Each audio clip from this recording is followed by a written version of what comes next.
నామంలో మీ అందరికీ శుభములు తెలియజేస్తున్నాను. నిన్న మనం ఏం చూసాము అనంటే దేవుని రాజ్యమును గురించినటువంటి సువార్త ప్రకటించాలి అన్న విషయాన్ని చూసాం.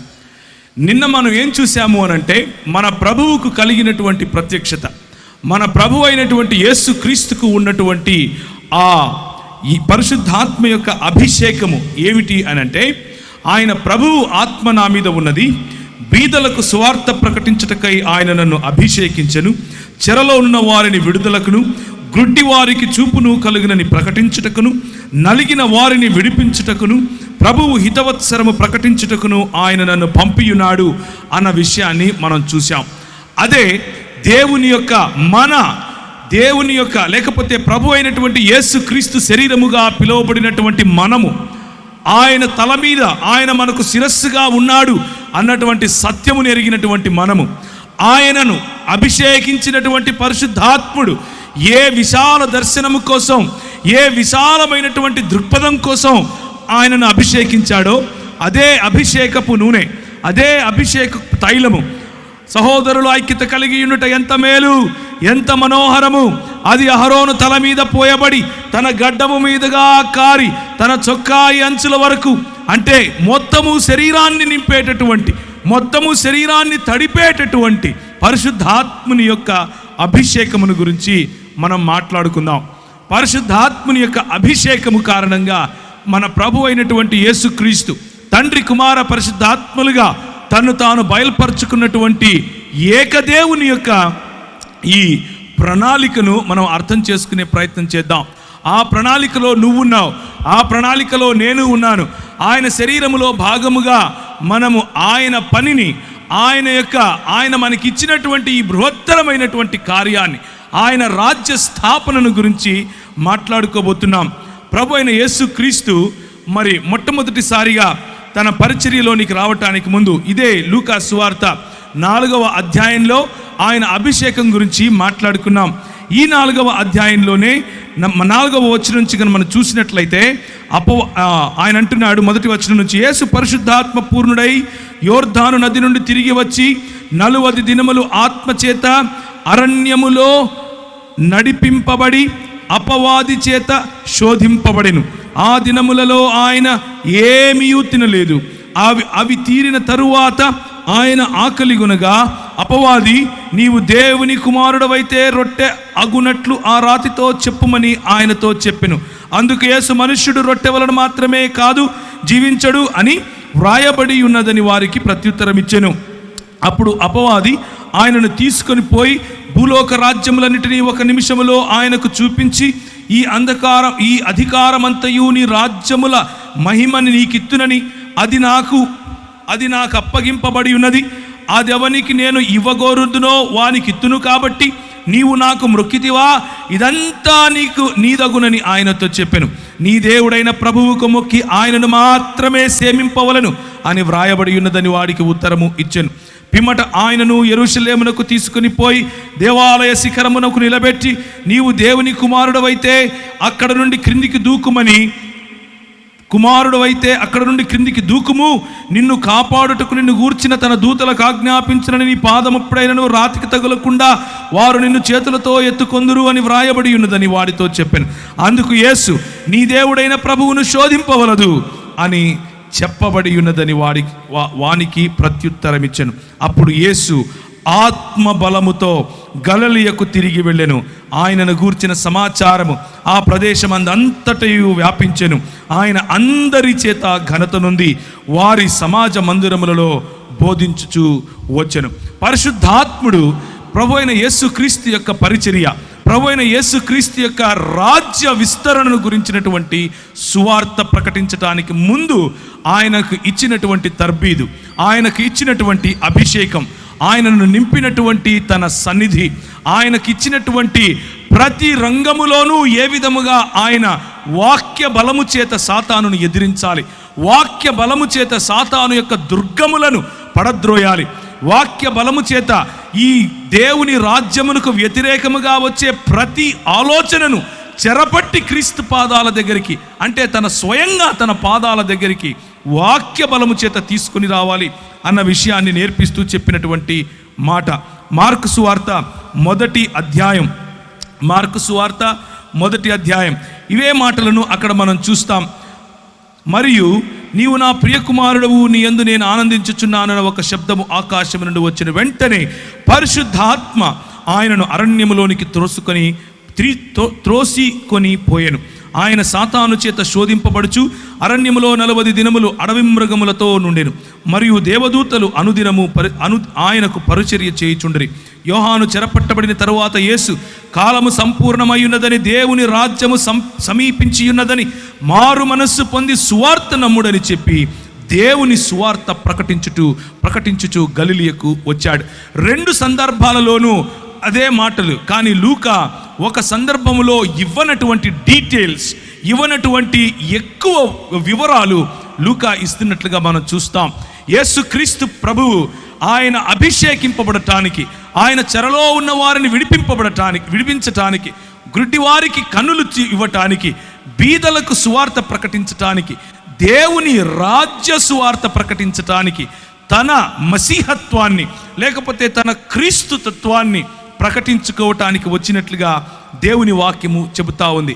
అయితే చాలాసార్లు ఈ యేసు క్రీస్తును క్రీస్తుగా మనకు పరిచయం చేసినటువంటి, ఈ లోకానికి ఇచ్చినటువంటి తండ్రిని గురించి మనం వింటాం. అలాగే ఈ లోకం కోసం తన ప్రాణాన్ని స్వచ్ఛందంగా పెట్టి స్వచ్ఛందంగా తీసుకున్నటువంటి కుమారుడు, ఆ రాజు గురించి మనం అప్పుడప్పుడు వింటాం.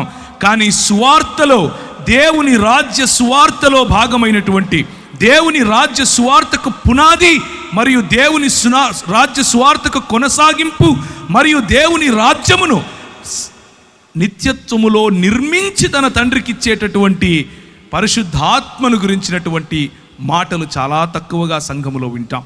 కనుక ఈరోజు పరిశుద్ధాత్మ దేవుని గురించినటువంటి మాటలు కొన్ని మాట్లాడుకునే ప్రయత్నం చేద్దాం. బైబిల్ పరిశుద్ధాత్మ దేవుణ్ణి ఒక వ్యక్తిగా పరిచయం చేస్తుంది. ఒక వ్యక్తి అంటే అస్తిత్వం కలిగి ఉండాలి, స్పృహ కలిగి ఉండాలి, చేతన కలిగి ఉండాలి, ఆలోచన శక్తి కలిగి ఉండాలి, స్వయం నిర్ణయాలు చేయగలగాలి, భావనలు కలిగి ఉండాలి. అలాగే ఒకరితో ఒకరు సంబంధాలు చేసుకోగలిగినటువంటి సోషల్, లేకపోతే ఒకరితో ఒకరు సంబంధాలు చేయగలిగినటువంటి వ్యక్తిత్వం కలిగి ఉండాలి. దాన్నే స్వచిత్తం, భావనలు మరియు ఆలోచన దృక్పథం అని పిలవచ్చు. ఇలా అన్ని రకాలైనటువంటి ఒక వ్యక్తికి ఉండాల్సినటువంటి అన్ని గుణ లక్షణాలు పరిశుద్ధాత్మ దేవునికి ఉన్నట్లుగా బైబిల్ గ్రంథం మనకు తెలియజేస్తూ ఉంది. పరిశుద్ధాత్మని యొక్క కార్యకలాపాలు కనుక మనం చూస్తే, ఆయన మరి ఎఫెసీలకు రాసిన పత్రిక 2వ అధ్యాయం 18వ వచనం ప్రకారం దేవుని వద్దకు మార్గం సరళం చేస్తాడు, పరిచర్య నిమిత్తం అభిషేకిస్తాడని ఇంతవరకు మనం లూకా సువార్త 4వ అధ్యాయం 18వ వచనంలో చూసాం.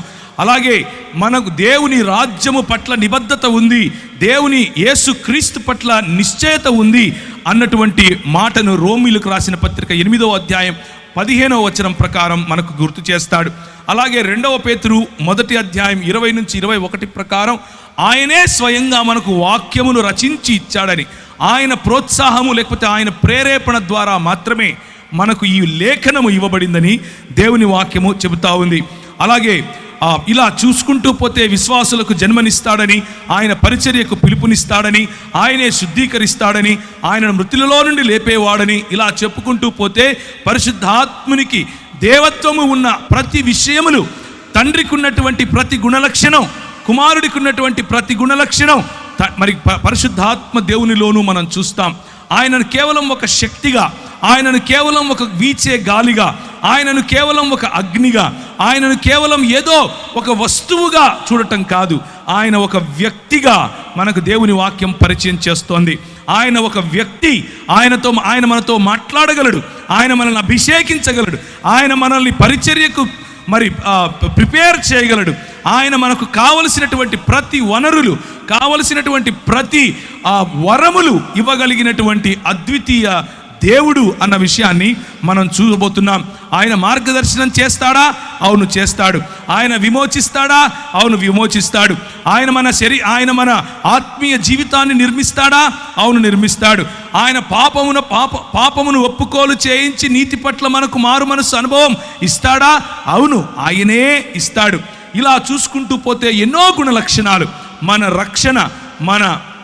రక్షణ కొనసాగింపు, చివరికి మనం మహిమలో చేరేంత వరకు కూడా పరిశుద్ధాత్ముని యొక్క పని మన హృదయంలో జరగకపోతే, పరిశుద్ధాత్ముని యొక్క పని మన సంఘములో జరగకపోతే, పరిశుద్ధాత్ముని యొక్క పని మన కుటుంబాలలో జరగకపోతే, మనము దేవుని కృప నుండి సంపూర్ణముగా దూరమైన వారిలో తప్పకుండా ఉంటాము అన్న విషయాన్ని మీకు గుర్తు చేస్తున్నాను.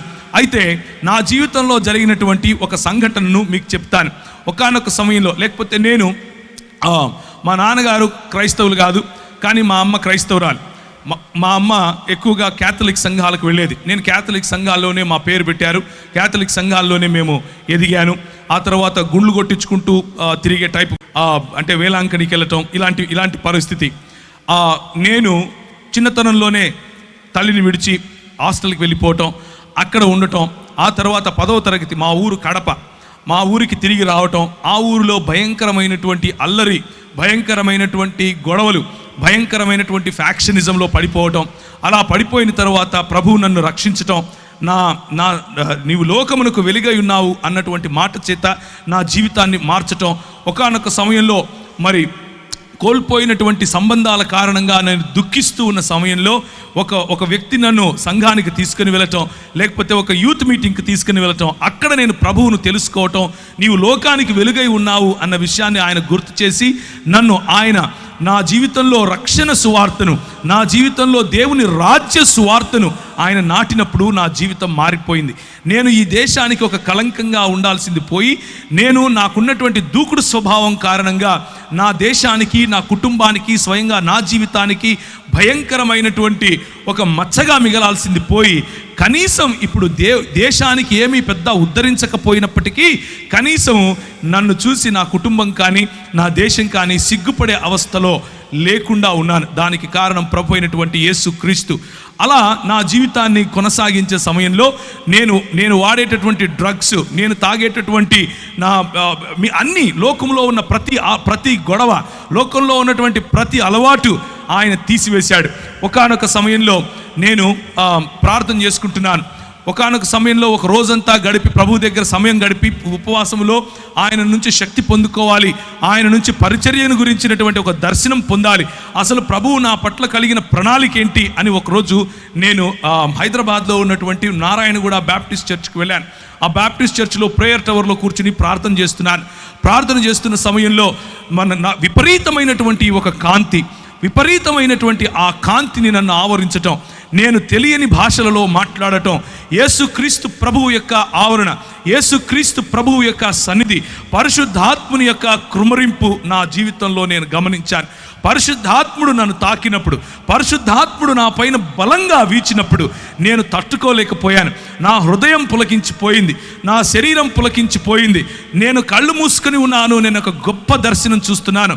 ఇదిగో తెల్లని బట్టలు వేసుకున్నటువంటి చాలామంది నెత్తిన టోపీ పెట్టుకొని పరిగెట్టుకుంటూ వస్తున్నారు. ప్రభు అయిన యేసుక్రీస్తు తన చేతులు బారుగా చాల్చిక నిలబడుకుని ఉంటే ఆయన కౌగిలిలోనికి ఎంతో కొన్ని వేల మంది పరిగెట్టుకుంటూ వస్తున్నారు. ఆమోసు గ్రంథం ద్వారా ప్రభువు నాతో మాట్లాడాడు. ఆమోసు గ్రంథం ద్వారా ప్రభువు నాతో మాట్లాడి ఆయన నాకు వినిపించే విధంగా పరిశుద్ధాత్ముని యొక్క నడిపింపు. ఆయన అన్నాడు, నీవు ఇందోర్ అనే పట్టణానికి వెళ్ళాలి, నువ్వు చండీగఢ్ అనే పట్టణానికి వెళ్ళాలి, నువ్వు ఉదయ్పూర్ అనేటటువంటి పట్టణానికి వెళ్ళాలి. మరి దైవజనులు ఇప్పుడు నిలబడుకుని మాట్లాడుతూ, ఏమయ్యా ఉత్తర భారతదేశంలో చాలామంది అవసరం వెళ్ళరా అని అంటున్నాడు. అదే సంఘటన నాకు జరిగింది. 2000 సంవత్సరంలో భక్త సింగ్ గారు చనిపోయారు. ఆయనను తీసుకుని వెళ్తున్నారు. కొన్ని వేల మంది ఆయనకు వెనకగా వెళుతున్నారు. ప్రార్థిద్దాం అనంటే కొన్ని వేల మంది తలలు ఉంచుకొని ప్రార్థిస్తున్నారు. ఆ దృశ్యం నేను పైనుంచి చూశాను. దేవా, ఒక వ్యక్తి ఉత్తర భారతదేశం నుంచి నా ప్రజలను ప్రేమించి తెలుగు వారి మధ్యకు వచ్చి మరి పరిచర్య చేస్తే నేనెందుకు వెళ్ళకూడదు అన్నటువంటి ఆ ఛాలెంజ్ నేను తీసుకున్నాను. నేను వెళ్ళాను, మధ్యప్రదేశ్ అనే ప్రాంతంలోకి వెళ్ళాను. పరిశుద్ధాత్ముడు నన్ను నడిపిస్తున్నాడు. ఒకానొక రోజు రాత్రి రెండు చొక్కాలు 2 ప్యాంట్లు పెట్టుకుని బయలుదేరాను. నాకు భాష రాదు, ఒక్కరు తెలియదు, ఆ ప్రాంతం తెలియదు, ఎక్కడుండాలో తెలియదు, ఏం చేయాలో తెలియదు. దేవుడు చెప్పాడు నేను వెళ్ళాలి. పరిశుద్ధాత్ముని యొక్క ప్రిపరేషన్, పరిశుద్ధాత్ముడు నీలో నిన్ను నింపినప్పుడు కేవలము నూనె బుడ్డీలు అమ్ముకునే పాస్టర్గా మారవు నువ్వు. గుర్తుంచుకోండి ఈ విషయం. పరిశుద్ధాత్ముడు నిన్ను తాకినప్పుడు నువ్వు ఛాలెంజెస్ తీసుకుంటావు. ఇంతవరకు సహోదరుడు ఆజాద్ చెప్పినట్లుగా తన దేవుని ఎరిగిన వారు బలము కలిగి గొప్ప కార్యాలు చేస్తారు, గొప్ప కార్యాలు చేస్తారు. నీ సంఘం పక్కన ఇంకొకడు సంఘం పెట్టే కార్యాలు కావు, గొప్ప కార్యాలు చేస్తారు. ప్రభువు లేని చోట ప్రభువును ప్రకటించటానికి ముందుకొస్తారు. అది చీకటి, భయంకరమైనటువంటి చలి. ఉత్తర భారతదేశంలో మనం ఇక్కడ ఏదైతే ఊపుకుంటున్నామో ఈ సమయంలో అక్కడ చల్లగా ఉంటుంది. అంటే ఇప్పుడు వేడిగానే ఉంటుందిలేండి. నేను వెళ్ళింది డిసెంబర్, జనవరి, ఫిబ్రవరిలో భయంకరమైన చలి. ఆగస్టు నెలల్లో కూడా భయంకరమైనటువంటి వాతావరణం, వర్షం పడిన తర్వాత చలిగా ఉంటుంది. నేను వెళ్ళాను, నాకు తెలియదు అంత చలి ఉంటుందని. మామూలు చొక్కాలు వేసుకుని మామూలుగా వెళ్ళిపోయాను. నేను అక్కడికి వెళ్తే గడగడ వణికిపోతున్నాను. కిందికి దిగాను. రైల్వే స్టేషన్లో ప్లాట్ఫామ్ మీద 3 రాత్రులు గడిపాను. 3 రాత్రులు ప్రార్థన, ఉదయాన్నే లేయటం, వాక్య పరిచర్యకి వెళ్తాం, ప్రార్థన, ఉదయాన్నే లేయటం. ప్రభు నాకు చెప్తున్నాడు, ఫలానా టెంపో ఎక్కు, ఫలానా చోట దిగు, ఫలానా ఇంటికి వెళ్ళు, ఫలానా వాడితో మాట్లాడు. ఆయన చెప్పినట్లుగా మరి ముందుకెళ్ళటానికి దేవుని పరిశుద్ధాత్మ యొక్క శక్తి, పరిశుద్ధాత్ముడు మనల్ని నింపినప్పుడు, పరిశుద్ధాత్ముడు మనలో సవాలు విసిరినప్పుడు మనం తీసుకోగలగాలి. 2 చొక్కాలు 2 ప్యాంట్లతో వెళ్ళానని చెప్పాను. చేబులో నా దగ్గర 500 700 డబ్బులున్నాయి. ఆ రోజుల్లో 500 అంటే మహా అయితే కూడా ఒక 10 రోజులు మనం ఉండొచ్చు. ఈ రోజుల్లో 500 అంటే అర రోజే ఉంటాం, అది మీకు తెలిసిన విషయమే. అయితే నేను వెళ్ళాను. ఒకరోజు రాత్రి నా దగ్గర డబ్బులు కూడా అయిపోతున్నాయి. ప్రభువు రాత్రి నాకు ఒక దర్శనం చూపించాడు. ఒక ఇల్లు, దానిపైన జూలాగర్ అని రాసుంది. జూలాగర్ అంటే ఇంట్లో పిల్లలు పెట్టుకోవటానికి ఉండేటటువంటి ప్రదేశం. ఆ ఇల్లు నాకు కనిపించింది. లోపల ఒక రూమ్ చూపించాడు. ఒక చైరు, ఒక బల్ల, దాని మీద ఒక గ్లాసు, దాంట్లో అంటే చెంబు, దాంట్లో నీరు, ఒక కాట్ అంటే ఒక మంచం. ఆ మంచం మీద మంచి పరుపు, గళ్ళగా ఉండేటటువంటి ఒక బెడ్షీట్. ఇది నాకు కనిపించింది. రాత్రి ఆ దర్శనం చూశాను. ఉదయం పరిశుద్ధాత్ముడు నడిపిస్తున్నట్లుగా నడుస్తున్నాను. పరిశుద్ధాత్ముడు నాకు చెప్పినట్లుగా ఏ డైరెక్షన్లో, ఏ దిశగా నేను వెళ్ళాలో ఆ దిశగా వెళుతున్నాను. 2.5-3 కిలోమీటర్లు నడుస్తూ దేవుని పరిచర్య, వాక్యం. నాకు వచ్చి రాని హిందీ ఏం చేస్తాం, ఏదొస్తే అది మూగ సైగలు అనుకోండి, మాట్లాడుతూ ప్రజలకు చెప్పుకుంటూ వెళ్ళాను. ఒక చోట ప్రభు దిగమన్నాడు. దిగి చూస్తే ఎదురుగా అదే ఇల్లు కనిపిస్తోంది. దేవునికి స్తోత్రం కలుగును గాక. ఆ ఇంటికి వెళ్ళి తలుపు తట్టు అన్నాడు. నేను ఆ ఇంటికి వెళ్ళి తలుపు తట్టాను. అది జైన్లు ఉండేటటువంటి ఇండ్లు. అంటే ఆ ఇంట్లో వాళ్ళు జైన మతాన్ని వాళ్ళు అనుసరిస్తారు. ఆమె వచ్చి ఏం కావాలి అని అడిగింది, హిందీలో, తెలుగులో కాదు. నాకు ఏం లేదండి, రూమ్ కావాలి అని అడిగాను. అవునా అని పైనుంచి కిందికి చూసి, పైన ఒక రూమ్ ఉంది, చూసుకోపో అంది. పైకి వెళ్ళాను. పైకి వెళ్ళంగానే అదే మంచం, అదే గళ్ళగా ఉండే బెడ్షీటు, అదే చైరు, అదే టేబుల్, అదే చెంబు, నీళ్లు నింపబడినాయి. కిందికి వచ్చాను. అమ్మ నాకు సరిపోతుంది, నేను తీసుకుంటాను అన్నాను. డబ్బులు ఇవ్వండి. నా దగ్గర డబ్బులు లేవు అన్నాను. ఏం చేస్తారు మీరైతే? రేయ్ పోరా బయటికి అంటారు. ఆమె అన్నది, ఎప్పుడు ఇస్తావు అంది. ఒక 10-15 రోజుల్లో ఇచ్చేస్తానమ్మా అన్నాను. మీరు ఒప్పుకుంటారా? ఏ ఊరు నిధి అంది. హైదరాబాద్ నుంచి వచ్చానమ్మా అన్నాను. డబ్బులు ఉన్నాయా జేబులో తినడానికి అంది. లేవమ్మా అన్నాను. ఎదురుగా ఒక మెస్ ఉంది, దాంట్లోకి వెళ్ళి భోజనం చేయి, నా పేరు చెప్పు అంది. కడుపు నిండా భోజనం, ఉండటానికి స్థలం. ప్రభువు ఇచ్చిన మాటను, ప్రభువు ఇచ్చిన అభిషేకాన్ని మనము నమ్మి ఒక కాలు వేస్తే ఆయన మనల్ని ఎప్పటికీ కించపరచడు. 11 సంవత్సరాలు అదే ఊరిలో ఉన్నాను. 11 సంవత్సరాలు భీలు, బిలాల, కోయ, గోండు ఇలాంటి వాళ్ళు, బారేలా, తెలియని భాషలు, నాకు తెలియని భాషలు, నేను ఎప్పుడూ వినని భాషలు, నాకు హిందీయే రాదనుకుంటే అక్కడ ఎన్నో ట్రైబల్ భాషలు, అన్ని భాషల్లో దేవుని వాక్యం పరిచయం చేశాను. భాషల వరము ప్రభు ఇస్తాడు. దేవునికి స్తోత్రం కలుగును గాక. భాషల వరం ఇస్తాడు. చేతులు వేసి ప్రార్థించినప్పుడు స్వస్థతలు చేస్తాడు. ఇవన్నీ ఎప్పుడు చేస్తాడంటే, ఇక్కడ మగపిల్లలు పుట్టడం కోసం ప్రార్థన చేస్తాను అని మా ఊర్లో ఒక ఆయన బోర్డు పెట్టాడు, హైదరాబాదులో. అట్లా బోర్డు పెట్టుకొని యేసు ప్రభువును అమ్ముకునే పరిచర్య కాదు, యేసు ప్రభువును నమ్ముకునే పరిచర్య. దేవునికి స్తోత్రం కలుగును గాక. యేసు క్రీస్తు రాజ్యమును ప్రకటించే పరిచర్య. నేను వెళ్ళాను. నాకు అప్పుడు కరెక్ట్గా ఇప్పుడు నాకు 21 సంవత్సరం, ఊరు తెలియదు, ఏం తెలియదు. అదే ఊరిలో 11 సంవత్సరాలు. నేను 2011లో తిరిగి హైదరాబాద్కు తిరిగి వచ్చాను. నేను వెళ్ళేటప్పుడు ఎడ్వర్డ్ అన్న నాకు తెలుసు, నేను వచ్చిన తర్వాత ఎడ్వర్డ్ అన్న నాకు తెలుసు. కానీ అక్కడ ఉన్న 11 సంవత్సరాలలో ప్రభువు నన్ను వాడుకున్నటువంటి పద్ధతి, అక్కడ ఉన్న 11 సంవత్సరాల్లో నా చదువును ఆశీర్వదించాడు. నేను MBA ఇన్ ఇంటర్నేషనల్ బిజినెస్ అన్న కోర్స్ చదివాను. చదివిన తర్వాత ఎన్నో దేశాలు నన్ను ప్రభువు తిప్పాడు. తిరిగిన అన్ని దేశాల్లో ప్రభు పరిచర్యలో వాడుకున్నాడు. అంత మాత్రమే కాదు, ఈ చెప్పిన తెగలు ట్రైబల్ మధ్య ప్రభువు వాడుకున్నాడు. అన్నిటికంటే ముఖ్యంగా నాకు చూపించిన దర్శనం, ముస్లిముల మధ్య నీతో వాడుకుంటాను అని చెప్పాడు. ముస్లిముల మధ్య వాడుకున్నాడు. నేను వెళ్ళినప్పుడు 6 మంది, ఒక్క వ్యక్తి ప్రభువుని నమ్ముకోవటానికి 5 ఏళ్ళు పట్టింది. ఆ తర్వాత 6 మంది 6 సంవత్సరాలు నాతో వాగ్వివాదం చేస్తూ వచ్చారు. నువ్వు ఈ కథ ఏంది, నేను చూసుకుంటామన్నారు. RSS వాళ్ళు, VHP వాళ్ళు నాకు ఈమెయిల్ రాసేవాళ్ళు. నువ్వు ఏ మార్గం గుండా వెళ్తున్నావో మాకు తెలుసు, నువ్వు ఎట్లొస్తావో మాకు తెలుసు, నువ్వు ఎప్పుడు ఇంటికి చేరకుండా ఎప్పుడు సస్తావో కూడా నీకు తెలియకుండా చేస్తాం అని అనేవారు. ఇలాంటి పరిస్థితులు. అక్కడ నువ్వు వెళ్ళి సాక్షి జీవితం అనంటే ఏంటి అనంటే, అక్కడ నువ్వు వెళ్ళి క్రైస్తవుడిని అని చెప్పుకుంటే చాలు తన్నుతారు. క్రైస్తవుడిని అని చెప్పుకుంటే చాలు చెప్పుతో కొడతారు. అలాంటి పరిస్థితులు. కానీ స్టెఫెనును ఆశీర్వదించినట్లుగా, స్టెఫెనుకు వాక్ చాతుర్యం ఇచ్చినట్లుగా, స్టెఫెనులో వాక్ ప్రభావం ఇచ్చినట్లుగా, స్టెఫెనును ఏ విధముగా జ్ఞానముతోనూ కృపతోనూ ప్రభువు నింపాడో అలా యవ్వనస్తులను నింపగలడు. మనం ఒక్క విధేయత అన్నటువంటి అడుగు తీస్తే చాలు. నా జీవితం ఆ రోజు పరిశుద్ధాత్ముని యొక్క తాకిడితో మారిపోయింది. పరిశుద్ధాత్ముడు నా జీవితంలో తెలియని అగ్నిని రగిలింపజేశాడు. పరిశుద్ధాత్ముడు నా జీవితంలో ఇచ్చిన ఛాలెంజెస్, నేను వెళుతూ ఉంటే నాకు అన్ని బెడ్స్ ఆఫ్ రోజెస్ అందరూ వచ్చి కాళ్ళ మీద పడిపోయి పైసలు ఇచ్చేసి ఏమో చేశారు అనుకున్నారా? కాదు. అడుగడుగు నా ఛాలెంజెస్, అడుగడుగు నా బలహీనతలు, అడుగడుగున తెలియనటువంటి నేను ఎలా చేయాలి ఇప్పుడు అన్నటువంటి పరిస్థితి. కానీ ప్రభువు నమ్మకస్తుడు. ప్రభువు మనల్ని విడిచిపెట్టాడు. పిలిచిన పరిశుద్ధాత్ముడు మనల్ని విడిచిపెట్టాడు. మనల్ని అభిషేకించిన పరిశుద్ధాత్ముడు ఎక్కడెక్కడ నీకు ఏ పరీక్షలు పెడుతున్నాడో ఆ పరీక్ష ఉత్తీర్ణుడైనటువంటి మరుక్షణం తన ప్రత్యక్షతనిస్తాడు. ఒకానొక రోజు కృంగిపోయాను, భయంకరంగా కృంగిపోయాను. ఏం చేయాలి ప్రభువా? ఎలా నాకు డ్రై లైఫ్, మొత్తం ఎడారి అనుభవం, ఏమీ లేదు, ఖాళీ అయిపోయాను, నేను ఏం చేయాలి ఇప్పుడు అంటూ మోటార్ సైకిల్ నడుపుకుంటూ వస్తున్నాను. ఒక పెద్ద హోర్డింగ్ రాసి ఉంది, అడ్వర్టైజ్మెంట్. అందులో అంటే ఒక న్యూస్ పేపర్ వాళ్ళ అడ్వర్టైజ్మెంట్ అనమాట. అందులో ఉంది ఎక్స్పాండ్ యువర్ హరైజన్స్ అని ఇంగ్లీష్లో రాశారు. అంటే నీ సరిహద్దులు విశాలపరచుము అన్నటువంటి మాట. ఇది ఎక్కడో విన్నానే అని అనుకున్నాను.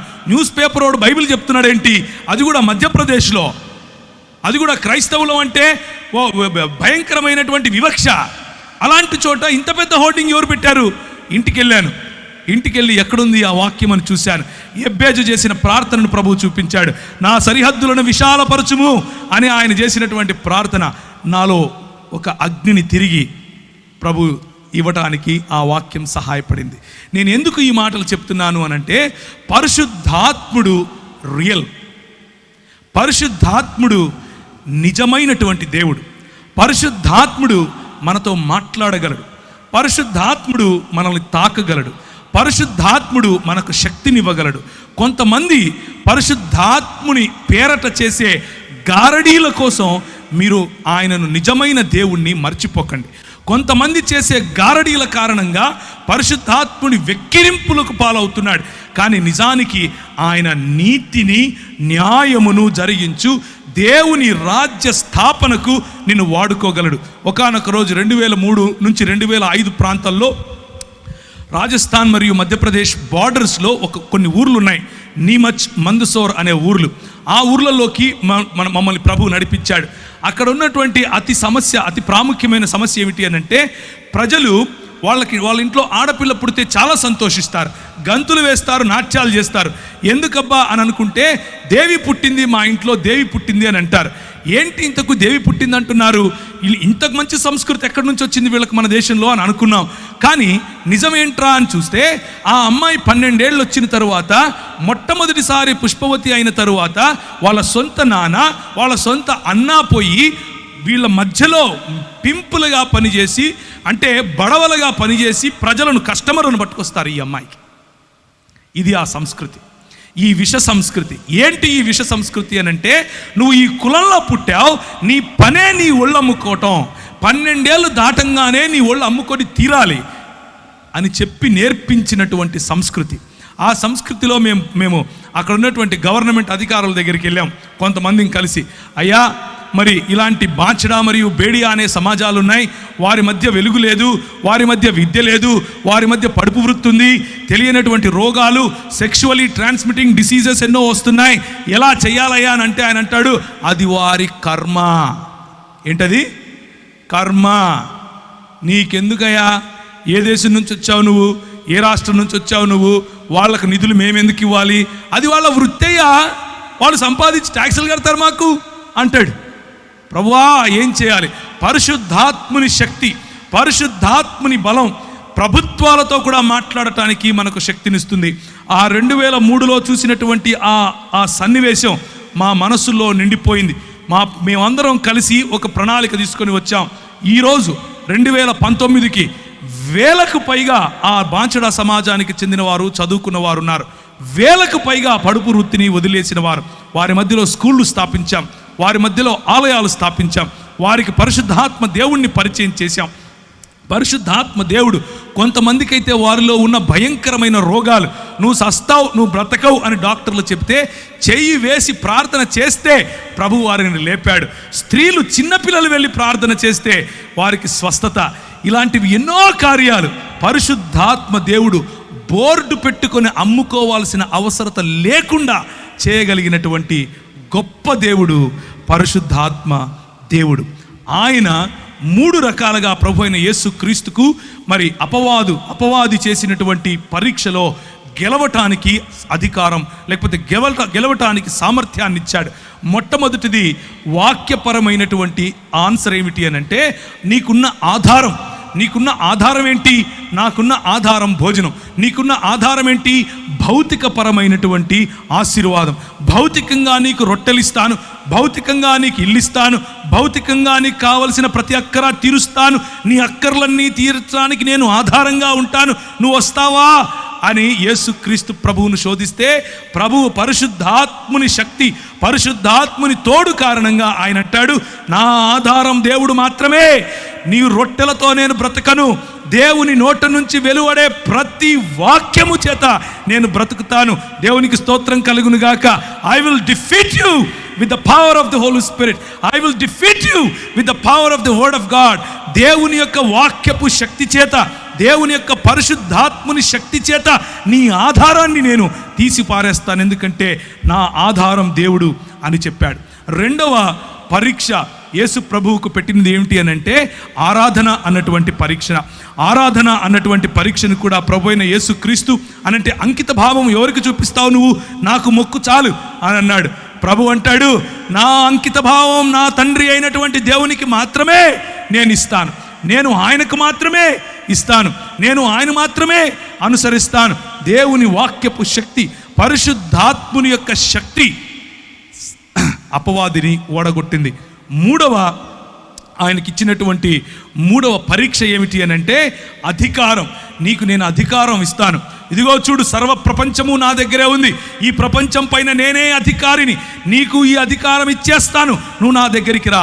నిన్న మనం చూసాం, మనం పోగొట్టుకున్న అధికారాన్ని తిరిగి సంపాదించటానికి మనము పాపం అనేటటువంటి ఊబిలో పడిపోయి ఉన్నాం కనుక మన యేసు క్రీస్తు యొక్క, లేకపోతే దేవుని యొక్క స్వరూపమును, దేవుని యొక్క పోలికను కుంటుపడిందిగా మారిపోయింది కనుక, స్వభావ సిద్ధముగా మనం పాపులమైపోయాం కనుక, స్వభావ సిద్ధంగా మన అంకిత భావం సాతాను వైపుకు, సాతాను రాజ్యం వైపుకు ఉంది కనుక మనం ఆధారము వాడే అనుకుంటాం, మన ఆరాధన వాడికే ఇస్తాం, అలాగే మన అంకిత భావము వాడికే, అలాగే మన అధికారము కూడా వాడికే ఇచ్చేసాం. ప్రభు అంటాడు, అవసరం లేదు నువ్వు ఇచ్చే అధికారం నాకు, నువ్వు నీ దేవుడైనటువంటి యెహోవాను శోధింపటానికి నీకు ఎంత ధైర్యం అని అంటాడు.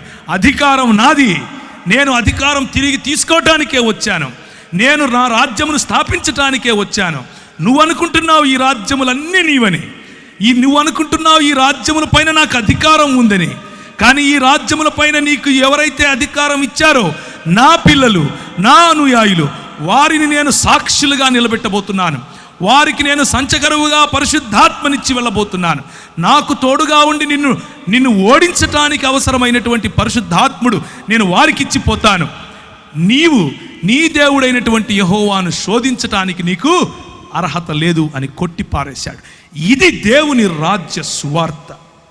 దేవుని రాజ్య సువార్త ఈరోజు ప్రకటించబడుతున్నట్లుగా వేరొక యేసు కాదు, ఈరోజు ప్రకటింపబడుతున్నట్లుగా వేరొక ఆత్మ కాదు, ఈరోజు ప్రకటింపబడుతున్నట్లుగా వేరొక సువార్త కాదు.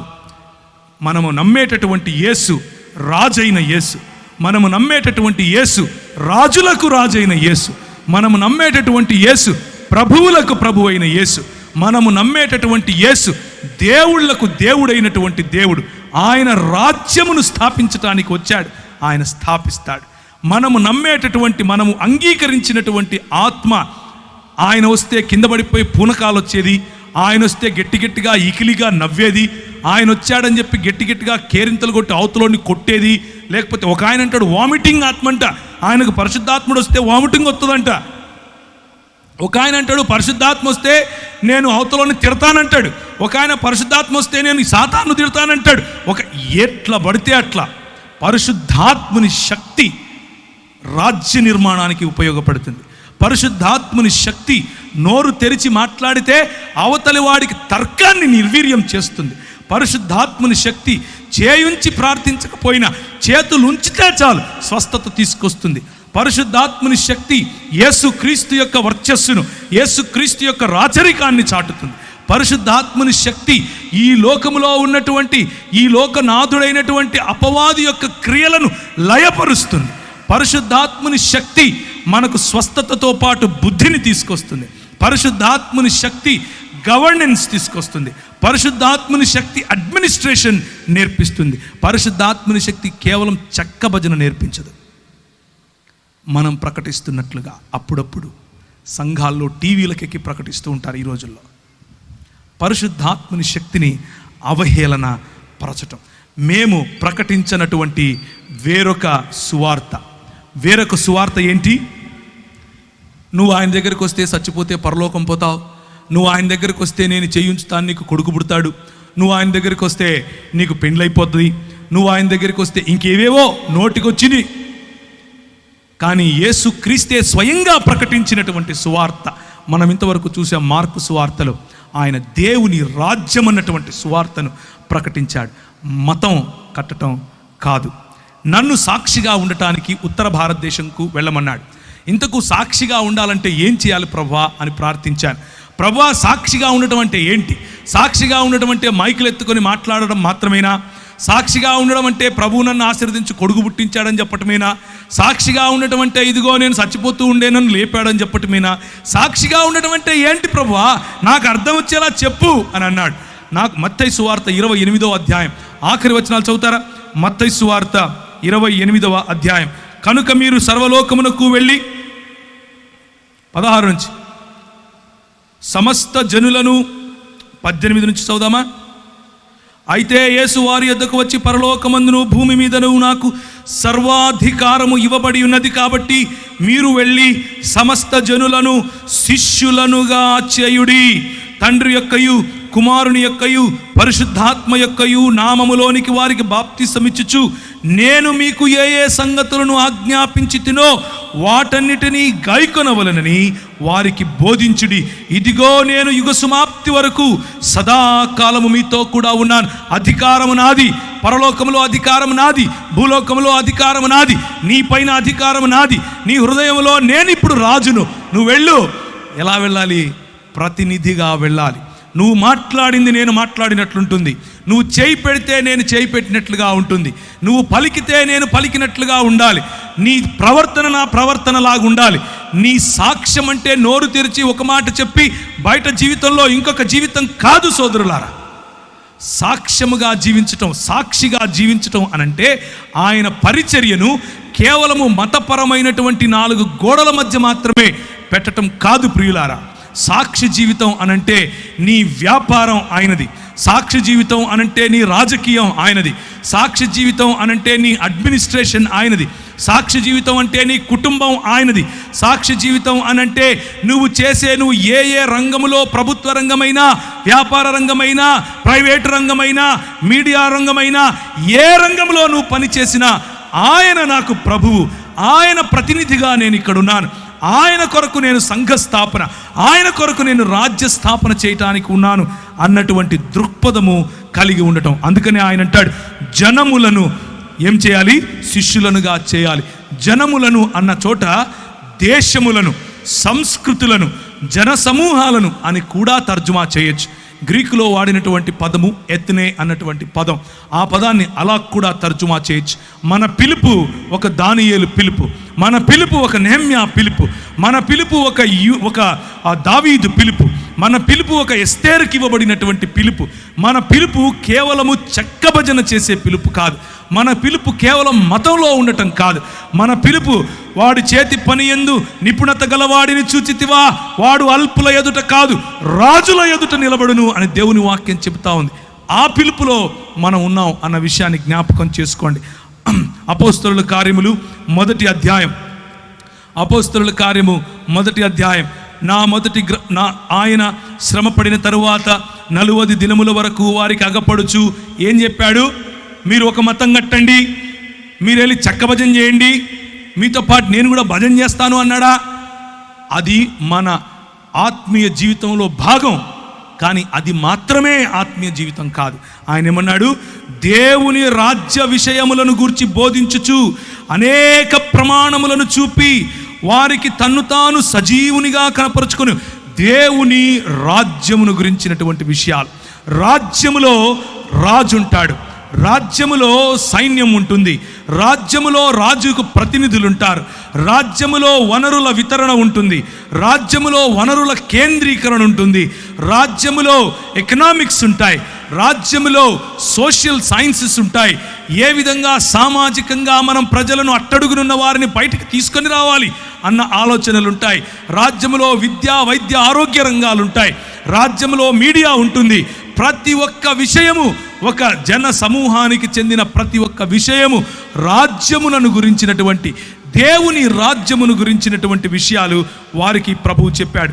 ఆ తరువాత ఆయన వారిని కలుసుకొని ఇలాగూ ఆజ్ఞాపించెను, మీరు యెరూషలేములో నుండి వెళ్ళక నా వలన వినిన తండ్రి యొక్క వాగ్దానము కొరకు కనిపెట్టుడి. యోహాను నీళ్లతో బాప్తిసమిచ్చను గాని కొద్ది దినములలో మీరు పరిశుద్ధాత్మలో బాప్తిసము పొందెదరు. ఈ రాజ్య స్థాపన పరిశుద్ధాత్మునితో మాత్రమే జరుగుతుంది. ఈ రాజ్య స్థాపన పరిశుద్ధాత్ముని గ్రహించి, పరిశుద్ధాత్ముని పొందుకొని, పరిశుద్ధాత్ముని యొక్క శక్తిలో జీవిస్తేనే జరుగుతుంది. మన సొంత శక్తికి చేత కాదు, మన సొంత ఆలోచనలకు చేత కాదు, మన సొంత జ్ఞానముతో నిర్మించలేం. పరిశుద్ధాత్ముడు దిగి రావాలి, పరిశుద్ధాత్ముడు దిగి వస్తాడు. కాబట్టి వారు కూడి వచ్చినప్పుడు, ప్రభువా, ఈ కాలమందు ఇశ్రాయేలుకు రాజ్యమును మరలా అనుగ్రహిస్తావా? ఇంకా మనోళ్ళు ఏం ఆలోచిస్తున్నారు? రాజ్యం అంటే మాకు ఇంకా ఇశ్రాయేల్ రాజ్యం అనుకుంటున్నారు, రాజ్యం అంటే ఇంకా 4 గోడల మధ్య అనుకుంటున్నారు, రాజ్యం అంటే ఇంకా భౌతికం అనుకుంటున్నారు. ప్రభు అంటాడు, ఎందుకయ్యా తొందరపడతారు? మీరు అనుకున్న రాజ్యం వేరు, నేను చెప్పే రాజ్యం వేరు. మరలా అనుగ్రహిస్తావా అని ఆయన అడుగగా, ఆయన కాలములను సమయములను తండ్రి తన స్వాధీనము పరచుకొని ఉన్నాడు, వాటిని తెలుసుకొనుట మీ పని కాదు. ఆయన పరిశుద్ధాత్మ మీ మీదికి వచ్చినప్పుడు మీరు శక్తి నొందెదరు గనుక మీరు యెరూషలేములోను యూదయ సమరయ దేశముల యందంతటా భూ దిగంతముల వరకు నాకు సాక్షులై ఉంటారు. ఎవరు సాక్షులై ఉంటారు? ఎవరు దేవుని శిష్యులుగా ఉంటారు? ఎవరు యేసు ప్రభువు యొక్క ప్రతినిధులుగా ఉంటారు? పరిశుద్ధాత్ముని పొందుకున్నవారు, పరిశుద్ధాత్ముని నీడలో నడవాలనుకున్నవారు, పరిశుద్ధాత్ముని యొక్క వరములను పొందినవారు, పరిశుద్ధాత్ముని యొక్క ఫలమును జీర్ణించుకున్నవారు, పరిశుద్ధాత్ముని యొక్క ప్రేరణలో నడవాలని కసిగా ఉన్నవారు. అలాంటి వారు యేసు ప్రభువు యొక్క ప్రతినిధులుగాను శిష్యులుగాను ఉంటారు. భక్త కోటి భక్తులుగానే ఉండిపోతారు. మనము ఏ జాబితాలో ఉండాలో మనము నిర్ణయించుకోవచ్చు. సాక్షులై ఉంటారు. ఎలా సాక్షులై ఉంటారు? 2వ అధ్యాయం. అప్పుడు వేగముగా వీచు బలమైన గాలి వంటి ఒక ధ్వని, 2వ వచనం, ఆకాశము నుండి అకస్మాత్తుగా వారు కూర్చుండి ఉన్న ఇల్లంతయు నిండెను. మరియు అగ్నిజ్వాలల వంటి నాలుకలు విభాగింపబడినట్లుగా వారికి కనబడి వారిలో ఒక్కొక్కరి మీద వ్రాలగా అందరూ పరిశుద్ధాత్మతో నిండిన వారై ఆ ఆత్మ వారికి వాక్ శక్తిని అనుగ్రహించిన కొలది అన్య భాషలలో మాట్లాడసాగిరి. కొందరైతే వీరు క్రొత్త మద్యముతో నిండి ఉన్నారని అపహాస్యము చేసిరి. ప్రియమైనటువంటి దేవుని సంఘమా, పరిశుద్ధాత్ముని యొక్క తాకిడి, పరిశుద్ధాత్ముని దిగి వచ్చినప్పుడు, ప్రజలు మన జీవితాల్లో జరిగేటటువంటి కార్యాలు చూసినప్పుడు, మన వాక్ శక్తిని చూసినప్పుడు, మన జీవితాల్లో కలిగినటువంటి పరిశుద్ధత పట్ల కసిని చూసినప్పుడు, మన జీవితాల్లో న్యాయం పట్ల మనకు వచ్చినటువంటి ఆ మక్కువను చూసినప్పుడు, కనికరాన్ని ప్రేమించాలి అన్నటువంటి విలువలు చూసినప్పుడు, అయ్యో అట్టడుగున ఉన్నాడే వీడు కుష్ఠరోగి, వీడిని కాల్చేద్దాం, లేకపోతే ఇసుక తెన్నుల్లో తీసుకెళ్ళి పూడ్చేద్దాం, వీడిని తాకొద్దు, వీడి వల్ల కష్టం అని అనుకున్నప్పుడు పరిశుద్ధాత్ముని యొక్క నింపుదల, పరిశుద్ధాత్ముని యొక్క ప్రేరణ. ఒక విలియం కేరీ గారికి వాడిని హత్తుకోమని చెప్పింది. ఒక గ్రాహం స్టెయిన్స్ గారికి వాడిని ఎత్తుకొని ఇంటికి వెళ్ళమని చెప్పింది. తీసుకుని వెళ్ళారు. పరిశుద్ధాత్ముని యొక్క శక్తి కుష్ఠరోగాన్ని సైతం జయించగలదు. కేవలము చేయి ఉంచి ప్రార్థించటమే కాదు, చేత్తో అన్నం పెట్టగలదు, వాడి పుండ్లను తుడవగలదు, వాడి కట్లు కట్టగలదు. ప్రజలు చూసి అనుకుంటారు వీడు తాగొచ్చాడు అనుకుంటారు, బుద్ధి లేదు వీడికి అనుకుంటాడు. ఏం చదువుకున్నాడు, ఏం చేస్తున్నాడు, ఎక్కడుండాలి, ఎక్కడికి వచ్చాడు, వారికి అర్థం కాదు. లోకానికి ఈ విలువలు అర్థం కావు. లోకానికి ఈ విలువలు ఎందుకు అర్థం కావు అనంటే, అన్నీ విడిచి సంపాదన మీద పడురా, లోకాన్ని దేశాన్ని దోచుకోరా అని లోకం నేర్పిస్తే, నీ సంపదను విడిచి, నీ వనరులను వితరీకరించి, నీ వనరులను వికేంద్రీకరించి, నీ వనరులను పంచిపెట్టి నీ ప్రజలను ప్రేమించు అని ప్రభువు చెప్తాడు. హత్తుకోలేని వారిని హత్తుకోమంటాడు, చూడలేని వారిని చూడమంటాడు. అదే నీ పిలుపు అని అంటాడు. 36వ వచనం, మీరు సిలువ వేసిన ఈ యేసునే దేవుడు ప్రభువుగాను క్రీస్తుగాను నియమించాడు. మొట్టమొదటి సువార్త ఏంటా సువార్త? మీకు పుల్లలు పుడతారు, మీకు కార్లు కొనిస్తాడు యేసు ప్రభు, ఇదా? కాదు.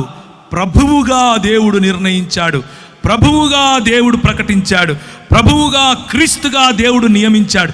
ఇది సువార్త. ఆ రోజు ఏం జరిగింది? అనేక మహత్కార్యములు, సూచక క్రియలు. 41వ అధ్యాయం. అప్పుడు ప్రతి వానికి భయము కలిగెను, మరియు అనేక మహత్కార్యములను సూచక క్రియలను అపోస్తలుల ద్వారా జరిగెను. విశ్వసించు వారందరూ ఏకముగా కూడి సువార్త జరిగిన చోట దేవుని రాజ్యము స్థాపింపబడుతుంది. ఆ దినమున 3000కు పైగా ఆ దినమున ప్రభువును పొందారు. కాబట్టి అతని వాక్యము అంగీకరించిన వారు బాప్తిస్మము పొందిరి. ఆ దినమున ఇంచుమించు 3000 మంది చేర్చబడ్డారు. ఒక్కసారిగా 3000 మంది బాప్తిస్మము పొంది దేవుని రాజ్య స్థాపనగా ఆనాడు పరిశుద్ధాత్ముడు దిగి వచ్చిన కారణంగా, పరిశుద్ధాత్ముని యొక్క శక్తి చేత మాట్లాడిన మాటల కారణంగా 3000 మంది దేవుని రాజ్యములో భాగస్థులైపోయారు. వారి ఆధారం దేవుడయ్యాడు, వారి అధికారం దేవుడయ్యాడు, వారి యొక్క ఆరాధన యేసుక్రీస్తు అయ్యాడు. కనుకనే దేవుని రాజ్య స్థాపన జరిగింది. దేవుని రాజ్య స్థాపన జరిగినప్పుడు వారికి వచ్చినటువంటి ప్రేరణ ఏంటి? దేవుని రాజ్య స్థాపనలో మీ ఇల్లు కొల్లగొట్టింది మా ఇంట్లో పెట్టుకుంటాను, నా దగ్గరకు వచ్చి ఫోటో తీసుకొని 10,000 ఇవ్వండి, నా ప్రోగ్రామ్కి 20,000 ఇవ్వండి, నీకు లైట్లు పెట్టుకొని అడుక్కుంటాను, మీ గొలుసులు వేయండి, మీ ఉంగరాలు వేయండి, ఇదా వాళ్ళు చేసింది? కాదు. చూడండి ఏం చేశారు. అపోస్తలుల ద్వారా జరిగింది. ఏం జరిగింది? విశ్వసించిన వారందరూ ఏకముగా కూడి తమకు కలిగినదంతయు సమిష్టిగా ఉంచుకొనిరి. సమిష్టి అనేటటువంటి వనరుల కేంద్రీకరణ, సమిష్టిగా ఉన్నటువంటి బల కేంద్రీకరణ, సమిష్టిగా ఉన్నటువంటి మానవ వనరులు, సమిష్టిగా ఉన్నటువంటి ఆర్థిక వనరులు, సమిష్టిగా ఉన్నటువంటి పరిశుద్ధాత్మ వరములు. ఇది దేవుని రాజ్య కార్యము. ఇదియుగాక వారు తమ చర స్థిరాస్తులను అమ్మి అందరికీ వారి వారి అక్కరుల చొప్పున పంచిపెట్టిరి. దేవుని రాజ్యములో ఉండేటువంటి విలువలు ఏంటంటే, మనవి అమ్మి పంచి పెడతాం. అవతలి వాడికి అవసరతను బట్టి, అవతలి వాడి అక్కరును బట్టి నాకున్నంతలో అవతలి వాడికి ఇస్తాం. నాకీ అని అడుక్కునే బతుకు కాదు దేవుని రాజ్య విస్తరణ అంటే. దేవుని రాజ్య విస్తరణ అంటే పోగేసుకోవటం కాదు, పోగేసిన దాన్ని పంచిపెట్టడం. దేవుని రాజ్య విస్తరణ అంటే ప్రజలకు ఆశీర్వాదకరంగా ఉండటం. పరిశుద్ధాత్ముని తాకిడి అనంటే ప్రజలను నీ తాకిడి చేత పరిశుద్ధాత్మకు పరిచయం చేయటం. ఆనందముతో నిష్కల్మషమైన హృదయముతో ఆహారము పుచ్చుకొనుచు మరియు ప్రభువు రక్షణ పొందుచున్న వారిని అనుదినము వారితో చేర్చుచుండెను. పరిశుద్ధాత్ముని పని ఏంటి అని అంటే, అనుదినము ప్రజలు మనల్ని చూసినప్పుడు ఇదిగో దేవుని రాజ్యం అని గుర్తిస్తారు. మతం కడితే దూరం పోతారు. దేవుని రాజ్యం కడితే ఇది దేవుని రాజ్యం అని గుర్తిస్తారు. అప్పుడు విశ్వసించిన వారు అపోస్తలుల బోధ యందును, సహవాసమందును, రొట్టె విరుచుట యందును, ప్రార్థన యందును ఎడతెగక ఉండటం మర్చిపోలేదు. దేవుని రాజ్యములో మంచి బోధ ఉంటుంది. దేవుని రాజ్యములో యేసు ప్రభువును గురించిన బోధ ఉంటుంది. దేవుని రాజ్యములో సాటి మనిషి ప్రేమించాలన్న బోధ ఉంటుంది. దేవుని రాజ్యములో సాటి మనిషికి యొక్క అక్కర్లను తీర్చాలన్న బోధ ఉంటుంది. దేవుని రాజ్యంలో సాటి మనిషికి యేసు క్రీస్తు ప్రాణం ఎలా పెట్టాడు, నేను నీ కోసం ప్రాణం ఎలా పెట్టగలను అన్న బోధ ఉంటుంది. ఆ బోధ అనుసారమైనటువంటి సహవాసం ఉంటుంది. ఆ సహవాసానుసారమైనటువంటి రొట్టె విరవటం ఉంటుంది. అందరికీ భోజనం, అందరికీ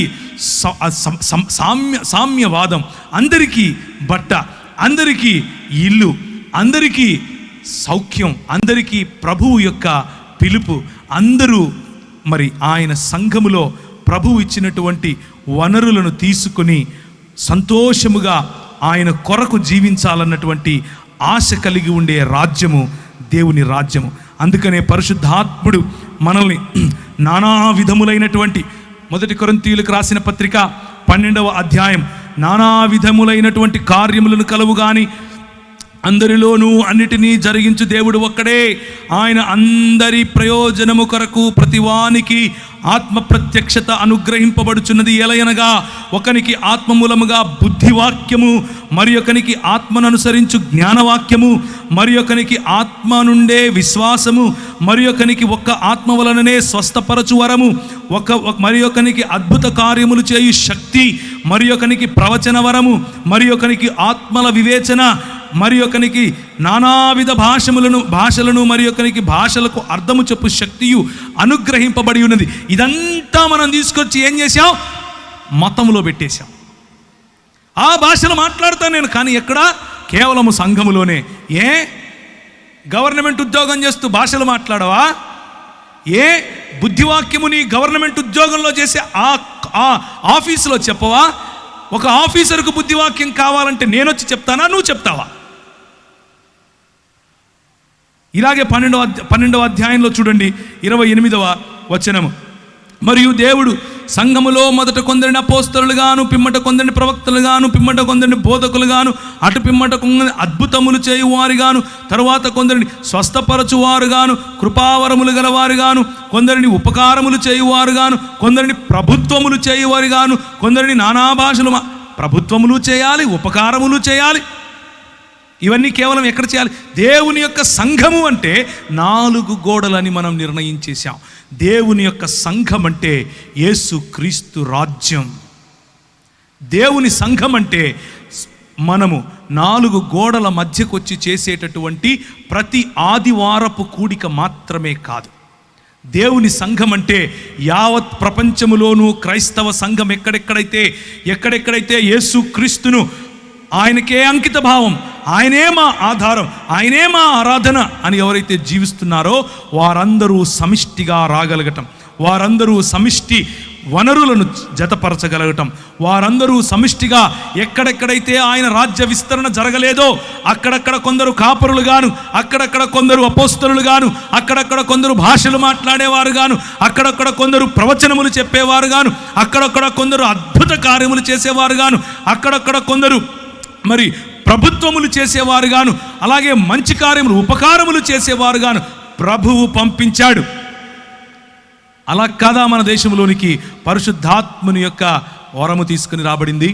అలా కాదా మన దేశంలోనికి వేరే దేశాలలో పరిశుద్ధాత్మని అనుభవిస్తున్న, పరిశుద్ధాత్మని యొక్క తాకిడిని అనుభవిస్తున్న వారు ఇంట్లోనే కూర్చుని ఇది చాలే 4 గోడల మధ్య మతం కడదాం అని అనుకుంటే సరిపోయేదా?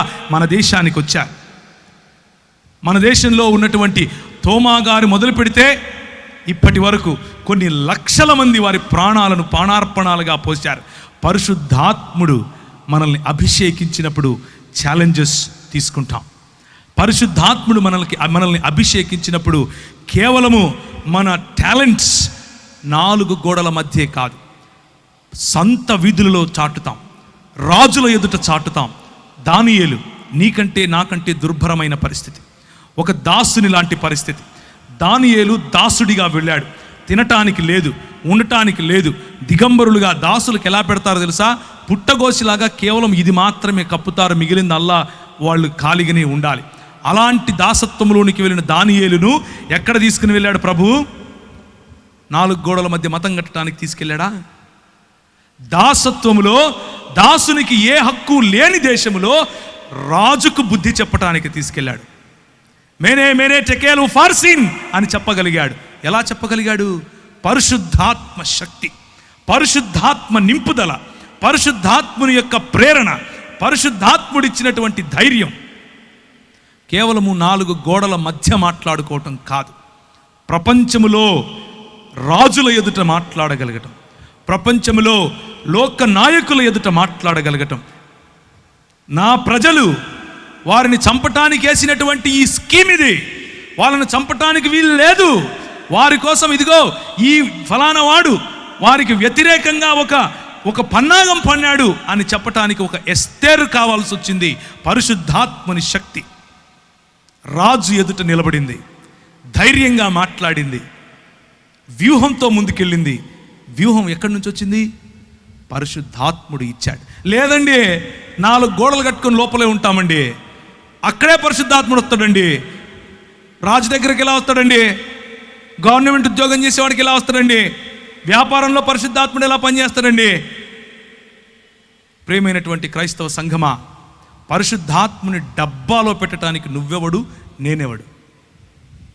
ఆయన నాకు రైల్లో మాట్లాడాడు, ఆయన టెంపో ఎక్కుతూ ఉంటే మాట్లాడాడు, ఆయన సంచేసుకుని ఆకలి అవుతుంది ప్రభు అంటే ఫలానా చోటుకెళ్ళి తినరా అన్నాడు. పడుకోవటానికి ప్లేస్ లేదు ప్రభు అంటే రాత్రి ఒక కళ చూపించి నాకు ఫలానా చోటుకి వెళ్ళన్నాడు. అలాంటి పరిశుద్ధాత్మ దేవుణ్ణి డబ్బాలో పెట్టి నీ కేవలం ఇక్కడికి వస్తేనే ఆయన తాకుతాడు, కేవలం ఇక్కడికి వస్తేనే ఆయన మాట్లాడతాడు. What are we trying to do? పరిశుద్ధాత్ముడు దేవుడు, ఆయన తాకిడి బలంగా ఉంటుంది. ఆయన మనల్ని తాకినప్పుడు మన జీవితాల్లో మార్పు కలుగుతుంది.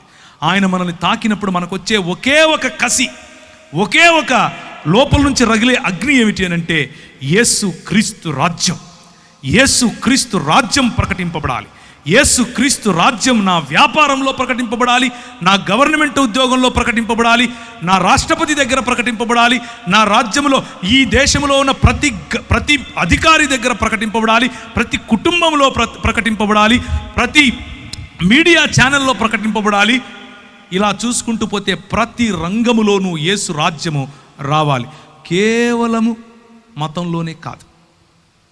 ప్రియమైనటువంటి దేవుని సంగమా, ఆయన మనల్ని అద్భుతములు చేసేవారిగా పిలిచాడు, ఆయన మనల్ని స్వస్థపరిచేవారిగా పిలిచాడు, ఆయన మనల్ని కృపావరముల చేత నింపి పిలవగలడు, ఆయన మనల్ని ఉపకారములు చేసేవారిగా పిలుస్తున్నాడు, ఆయన మనల్ని ప్రభుత్వములు చేసేవారిగా పిలుస్తున్నాడు, ఆయన మనల్ని ప్రవక్తలుగా పిలుస్తున్నాడు. నేను ఒక సాఫ్ట్వేర్ కంపెనీ ఉంది, నా కంపెనీలో ఒక 30 మంది పనిచేస్తారు. ఈరోజు నేను 2 షర్ట్లు 2 ప్యాంట్లు తీసుకుని వెళ్ళానని చెప్పాను. నేను